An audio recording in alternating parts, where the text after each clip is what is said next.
يتقدم من الامام. اوه بدري يا راؤول، بدري يا راؤول، بدري.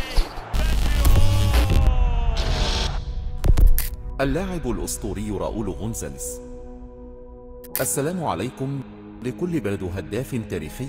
وفي إسبانيا نتذكر وجوها مثل دافيد فيا وخوسيه توريس، لكن عندما نعود للوراء بعض الشيء ونتذكر هدافين أساطير فإننا لا نجد سوى واحدا، ويتعلق الأمر براؤول غونزاليز، وهو أكبر رمز لكرة القدم الإسبانية للسنوات الأخيرة.